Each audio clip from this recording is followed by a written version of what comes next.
new watch, new bells. So what's good, TMG fam? It's your boy L, and I'm back with another reaction. How y'all feel? Welcome back to the channel. Salute. So listen, shouts out to Mr. Ballin, bro. We about to get into another one of his videos, man. This one here is 3 kids found in impossible places. This is part 4 of the missing. You know, I always say both of them, 411, 411, however you want to say it, wherever you're from. Yeah, bars, by the way. Bars. But yeah, man, kids found in impossible places, bro. We all know if you got kids, fam, if you turn your head one quick second, your kid will be gone or into something. You can't take your eyes off your kids, bro. Not for 1 second, man. I knew this tragic story of this dude, and they were in a hotel room, man, and they turned their heads away from their child for a split second, man, and he walked off the balcony and died, man. It was tragic story, man. But yeah, man, you got to keep your eye on them as much as possible, bro. And I know they be into everything. I got 2 new ones right now. They're not actual human kids, but they little puppies, and they be into everything. You might hear them in a minute jumping around up there like some bears. But anyway, we're gonna get into this video, man. So if you're new to the channel, hit the subscribe button, join the family. We like the mob over here, the TMG for life mob, blood in, blood out. You know what I'm saying? Once you win, you win. Once you win, you win. You know what I'm saying? All right, and if you're new, man, hit that subscribe button, man, and join the family, all right? And make sure you do one thing for me before the video starts, all right? Run the lights up for the haters, baby. Let's go. Every year, hundreds of people go missing inside of national parks and forests all over North America. Of those hundreds, every year, there's always a few that go missing under very strange circumstances. And one man, whose name is David Paulides, who's a former police detective, has made it his mission to investigate these strange disappearances. We're talking about people that are in plain sight of other people, that suddenly, in an instant, go missing, and there's absolutely no trace of them. It's like they just vanished off the earth. In other cases, it's people that have gone missing and then are found in locations that are seemingly impossible to get to. And so these cases are explored under David Paulides' Missing 411. He's written numerous books, created documentaries around it. And so today I'm going to focus on 3 of these Missing 411 cases that, in my opinion, are especially bizarre and worth a closer examination. If the Missing 411 phenomenon is something you want to look into more closely, I would obviously tell you to go check out David Paulides and his team. I have all their links in the description.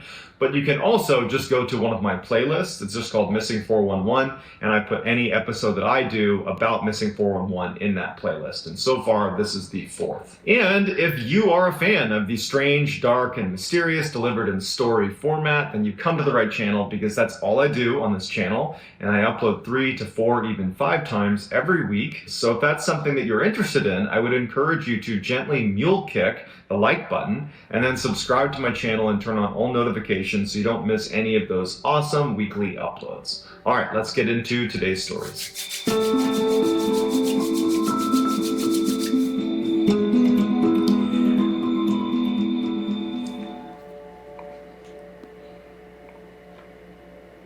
In 1999, Alan Atadero was staying in the Comanche Wilderness in northern Colorado with his 2 kids. He had his daughter, who was 6 years old, her name was Jocelyn, and his son, Jared, who was 3 at the time. They were staying at the Poudre River Resort, which Alan actually owned. He co-owned it with his identical twin brother, and Alan was up there to prepare the resort for winter. Alan had recently divorced from his wife and joined a Christian singles group, and somehow it came up that some people in the singles group asked if they could stay at the Poudre River Resort with Alan and help him prepare the resort for winter in exchange for free lodging so they could have a little vacation. Alan said that was great because he really needed the help. As soon as they got up there, 11 of the Christian Singles members were talking about going to the nearby state fish hatchery. Jared and Jocelyn had heard about this and were really eager to go with them, and they asked their father, Alan, if that would be okay. Alan felt comfortable with Jocelyn, his 6-year-old, going, but was reluctant to send Jared because he was 3,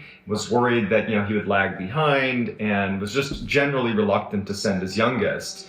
But Jared really wanted to go, and Jared was saying, well, you let Jocelyn go, I want to go. Alan, maybe against his better judgment, said, yep, you can take Jared. Jared hated wearing shoes. Jared said, can I leave my shoes? And Alan said, no. What kid loves to wear shoes, bro? That's spot on right there. Jared hated wearing shoes. Jared said, can I leave my shoes? And Alan said, no, you've got to bring your shoes. And Jared really put up a fight. He didn't want to wear his shoes. Alan said, okay, put on your shoes, we just won't tie them. That's the compromise they made. Put on his shoes, didn't tie them, and he was off. So the Christian Singles group of 11 plus Jocelyn and Jared take off towards the state fish hatchery. But without asking for Alan's consent, instead of going to the state fish hatchery, they decided to head over to the Big South Trail, which was about 15 miles west of the resort where Alan was. Whoa. That's a good way to lose your life right there, bro. That's a good way to lose your life right there, fam. If I trust and allow you, let's use those 2 words, trust and allow you to take my kids somewhere, and you're telling me, but then you divert and do something else that I had totally you know what I'm saying? Like, you didn't make me aware, you didn't ask my permission, you didn't consult with me, you took them somewhere completely different than we discussed, after I was already hesitant about sending one of my children with you. How do you think I'm going to respond and react? Oh, bro, no. That's a good way to lose your life. To the Big South Trail, which is about 15 miles west of the resort where Alan was. They get to the beginning of this trail, which is an 11-mile, very rugged trail. Narrow path, it's fairly steep. You're going up almost 10,000 feet of elevation. This was a rugged hike. This was not a beginner's hike. Now, we don't know exactly what the timeline is here, but we know that Jared and Jocelyn were definitely with the Christian Singles group when they began this hike. Because at some point, the Christian Singles broke into like a fast group and a slow group. And during that time, when they kind of separated into 2 groups, Jared had somehow run ahead of one of the groups and had come in contact with these 2 fishermen that were on the Big South Trail. The Big South Trail was located near a world-class fly fishing area, and these 2 men were fly fishing. And they saw Jared, and they also saw these 2 groups of people making this climb on this trail, and they, the fishermen, assumed that he had to be with them. Jared walked up to them and said, hey, have you seen any bears in the area? And they said, no. And Jared just skipped away. It's believed that the 2 fishermen that saw Jared on the trail were the last 2 people to see Jared alive. At some point shortly after Jared has made contact with these 2 fishermen, the Singles group realizes they've lost track of Jared. They have Jocelyn, but they've lost sight of Jared. And so there's You are not, no way in there's no way in the world you gonna come back and tell me you don't know where my child is, bro. I'm not that stable. No ma'am, no sir. No sir, no ma'am. I'm not that stable, bro. I'm not. You telling me you don't know where my child is? Missing? The one I trusted you to watch over? You just let him run out on this trail and path? Like, you're not gonna tell me. No way. I'm not that stable. Nah. An immediate track of Jared. They have Jocelyn, but they've lost sight of Jared. And so there's an immediate search of the area. They're yelling out to Jared. And after about an hour, they haven't found him. However, one of the Christian Singles members hears a scream. It was not a scream of someone getting attacked, but rather it was way off. off the trail, it sounded like a child who they would describe the scream as sounding gleeful, like they were playing with someone, like they were playing tag or hide and seek with someone. They tried to make it over to that area, but they couldn't locate where the sound was coming from. And despite yelling out for Jared constantly, they could never locate him. While this search is going on, one of the members leaves and goes back to the resort to break the news to Alan, Jared's father. Alan immediately gets in his car. He's yelling, "You lost my baby." And he drives over to the Big South Trail. Now, Alan just assumed he'd be able to get out and just charge around like a maniac, yelling for his son, and he would find him. But he quickly realizes that this is a really rugged and very dense area. It's going to be almost impossible for he alone to search and find his son. He calls authorities, and authorities show up, and they launch this massive search. Now, the search and rescue crew, when they showed up, they were very confident that they were going to find Jared. They felt like they had a really good sense of where he was, that it would have been very difficult for him to go anywhere. They had the fishermen saying they'd seen him. They had one of the members who heard a scream in a specific area. They've done these searches, unfortunately, many times, and most times they find the child hiding somewhere, crying somewhere, but they're unhurt. By the next day, after a full 24 hours of searching, when they haven't found anything, that's when the search and rescue team began to realize that more than likely this was not going to be a successful search. Somebody would have needed to hit me over the head with a bat, bro. No, you'd have had to knock me out. My baby, my child, no, man. And y'all lost them. Y'all would have needed to get on the other side of that the other side of that trail somewhere away from me. Enough to where you're not in arm's reach of me, bro. What? And in 24 hours, yeah, y'all had to give me some drugs. Y'all had to inject something in me to be out of it.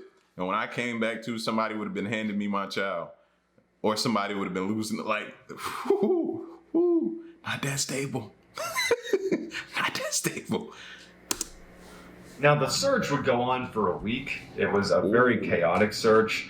The case had made national headlines, and so people were converging on this area in Colorado just to kind of be a witness to this case. You had volunteers showing up left and right to help search, and police had to actually keep them from going into the area because they didn't want to clutter up the search area. So it's just very chaotic. And also during this time, a helicopter crashed that was searching for Jared. Luckily, no one perished in that crash, but it was just this crazy search for about a week, and they don't find anything. A week after the search had begun, they officially called it off, and the going theory was that Jared had most likely been attacked by a mountain lion. 4 years go by, and 2 hikers were in the same area on the Big South Trail, walking up the trail, and they decide when they got to this one section near where Jared went missing, there was this really steep, rocky climb that was not part of the trail. But if you wanted to, and you were adventurous and athletic enough, it's feasible that you could crawl up, hands and knees all the way up this rocky face, and you could get to this rocky outcropping where you'd have this great view looking down over the canyon. And so these 2 hikers decide to do that. So they start climbing up this rocky slope that they would say is a treacherous climb. And actually, David Paulides, the man behind the Missing 411 project, does a video where he climbs up that rocky face, and it looks very steep and difficult to navigate. So these 2 hikers make it to this outcropping, and the first thing they notice is a pair of brand new children's sneakers, white sneakers. And as soon as they see it, they think, oh, I guess a family must be up here, and they let their kid take their shoes off. And so they're looking around for the family that must have just been adventurous and climbed up here, but there's no one up there, and it's a small area. And they're like, what are these shoes doing up here? Then they found bits of Jared's clothing near the shoes. His pants were found turned inside out, completely turned inside out. His sweatshirt was more or less intact. Both the sweatshirt and the pants had all the signs of being out in the open for 4 years, with weather hitting hard and being exposed to the elements. They were frayed and tattered. The shoes had also apparently been out in the elements for 4 years, but showed almost no wear and tear. The hikers that found them literally thought they were brand new shoes. Yeah, I don't think the fishermen they came across did something to them, did y'all? Because it's kind of odd when a kid runs up to you and you don't know if he's with that group or not, for you not to grab the kid and be like, hey, y'all, is this kid with y'all? You know what I'm saying? I was just thinking about that. That seemed kind of odd. Them two fishermen. And then around that area, they also located one of Jared's teeth, and they found a bone that belonged to Jared as well. So it really begs the question, how did Jared get up nearly 550 feet above the trail? That's what made me think of the two fishermen. How would he, a kid, be able to climb something that two hikers declared was very rough to do? You know what I'm saying? Not saying that it's not possible, but highly unlikely, right? So the other thing I started thinking about is, well, like, them fishermen, bro, what? They just did something pretty odd to me. I'm thinking. Over extremely difficult to navigate terrain. And why were his shoes completely unweathered after 4 years of being out in the elements? And why were his shoes up there in the first place? They were untied on his feet. He certainly would not have been able to navigate the terrain up there even with his shoes laced. But if he had been navigating that terrain, he almost certainly would have lost his shoes in the process. So we don't know what actually led to Jared's demise. However, we do know that somehow he was found, his remains were found in an area that was effectively inaccessible to him.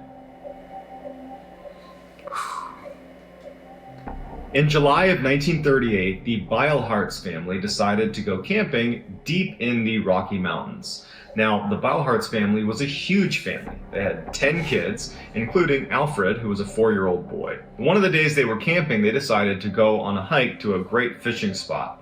And so they got in this big line with all 10 kids and the parents, and they start walking, and Alfred was far back in that line. And at some point he must have wandered off or got separated, and at some point the family noticed. There was an immediate preliminary search, and there's a bunch of them. They're calling out to their son, their brother. After this initial search results in nothing, one of the members of the family alerts authorities, and it would launch a 10-day search. When the authorities showed up, they were operating under the assumption that Alfred must have fallen into the river and drowned. And so their efforts went into not only damming the river to stop anything going through, but they also began raking the river as well to find any of Alfred's remains. When the raking of the river and the damming of the river turned up nothing, the authorities decided to bring in some bloodhounds from a nearby state penitentiary to try to pick up his scent and find him. And so they bring the bloodhounds over to where he went missing, and right away they pick up his scent. And then, somewhat paradoxically, instead of going down to the river where all the authorities assume that's where he must have gone, the dogs turned and went up this near sheer cliff. They went over 500 feet uphill to this clearing on the mountain, this little plateau on the mountain, and then they just lay down as if they had found him. The authorities assumed this was an anomaly. There's no way this child could have gotten up nearly 500 feet to that plateau, not to mention there was no sign of the child up there anyways. So they just assumed that the dogs must be wrong. So they sent those dogs back and got new bloodhounds to do the same test. And so they brought the new bloodhounds to the point where Alfred had vanished, and they did the same thing. They didn't go down to the river. They followed the exact same trail all the way up, nearly 500 feet up to that plateau where they laid down to signify this is where the scent ends. And it was baffling because there was nothing up there to indicate that he was there or ever was there. But now you have two groups of bloodhounds that did the same thing. You can't say his scent wasn't up there because the dogs found it twice. So at the same time this search is going on, a report came in from another hiker that was about 6 miles away, less than 24 hours after he had gone missing. And the report from this hiker was he was sitting down to take a rest, and he looked up towards this mountain. And about 500 feet up, he saw a little rocky outcropping, and a boy walked out to the edge and looked down at him. And the man looked up like, how did the boy get up there? And the child let out a shrill shrieking sound before something that was out of view pulled him backwards, and then he was never seen again. And so he reported it, and the authorities dismissed it, because how could a 4-year-old boy have moved 6 miles away and 500 feet up to this rocky outcropping? However, authorities did send a team to go search that area where this hiker had seen this child, and there was nothing there. So you have these two separate locations, one near where Alfred disappeared about 500 feet up on a seemingly inaccessible rocky outcropping where the bloodhounds had taken a scent to, and then it vanished. And then 6 miles away, you have another sighting of a boy that matches Alfred's description that's another 500 feet up on a rocky outcropping that's seemingly inaccessible to a child. And that's all we have. Alfred was never found. Sheesh. I could not fathom, bro. I can't. There's no way, fam. In August of 1897, two parents and their 6-year-old daughter named Lillian went berry picking in Maine. The section of Maine they were in was only 15 miles away from the Canadian border, and it was very, very densely forested. At some point, the parents noticed that Lillian wasn't with them anymore. They assumed she must have wandered a couple feet away, maybe she was behind a tree, but after an hour of searching, where they can't believe they're not seeing any trace of their daughter. I mean, they're in the middle of nowhere where if you yell out, someone's going to hear you, but there was no response from their daughter. They can't find her anywhere, so they alert authorities. Hundreds and hundreds of people came out for this search. The family is distraught. They're offering these huge rewards for any information about their daughter. You have all these very experienced outdoorsmen and huntsmen that are going out and looking for this girl. There is nothing. She has vanished completely. During this whole ordeal, friends and family would stay out in the woods overnight. They would just stay out there yelling and calling for Lillian, and she never turned up. About 48 hours after Lillian disappeared, there was a group of people searching an area about 2 to 3 miles away from where Lillian had gone missing. And Lillian just walks out from behind a tree, perfectly calm, doesn't look harmed, and she's just asking for her mother. There's this amazing reunion. It's a miracle that she's been found. I mean, this is 2 days that she's been missing in the middle of rural northern Maine. I mean, anything could have happened to her, but she's here, she's alive. When they asked the girl, anybody else got those type of parents that would have ran to you and hugged you since they found you? But then they told you, you're going to get it when you get home. You don't walk away from, like, you'd have got loved in one instance, and then a few moments later, you'd have got threatened. I had those type of parents, bro. They're like, yo, don't scare me like that ever. I'm going to kill you when we get back to the house. You hear me? You done got me up here, done worked up my blood pressure. Like, I had those type of parents, man. For real. Northern Maine, I mean, anything could have happened to her, but she's here, she's alive. When they asked the girl, what happened? Where'd you go? Why did you walk away? Like, what happened? She said something that piqued David Paulides' interest, and this is why this became a part of the Missing 411 project. She said, the sun shined all the time in the woods. The problem with that is while she was missing, it was overcast, dark, dreary, and she was in a very dense forest where there was, even if it really had been a very sunny day, you're not getting much sunlight coming down to the forest floor. So why would she describe something as being sunny the whole time in the woods when in reality, there was almost no sunlight? She sounded like she was abducted. Maybe aliens or something. Like, what else gonna make you say something crazy like that? She also claimed that over the 2 days she was missing, she heard people talking around where she was. But she said that she needed to stay quiet because of the tramps that would be upset if she made any sound. It's just a very strange story, and like every other missing 411 case, there really isn't a good, rational explanation for why it happened. While David Paulides does not come out and say explicitly what he believes is behind all these strange occurrences inside of these missing persons cases, the insinuation or implication of his research is that something paranormal is behind it. So I'd like to hear what you think is behind some of these strange disappearances. If you enjoyed this video and you want to see more like it, I would see, that's why I said, abduction. You can never rule that out as well. You know what I'm saying? Her coming out saying some craziness like that and everybody kind of looking at her strange just makes me think it could possibly be abduction, fam. You never know. But listen, man, hold on to your kids tightly. Keep a close watch on them, man, because all it takes is a split second, bro. Split second, and your whole world will be turned upside down. You know? So I don't want nobody to ever have to have that feeling. All right? So y'all get at me in the comment section, man. Let me know what y'all thought of this video, fam. And like I said, some of them could have been animals that took those kids off and got up those steep hills where it's hard for people to climb. Could have been abductions. It could have been anything, man. You know? It only take a second. 1 second. All right, so make sure y'all get at me in the comment section. Leave a like, share the video, subscribe, and stick around. and stay tuned. Till the next reaction, man. I'm out. Peace, y'all. Stay solid. Hey.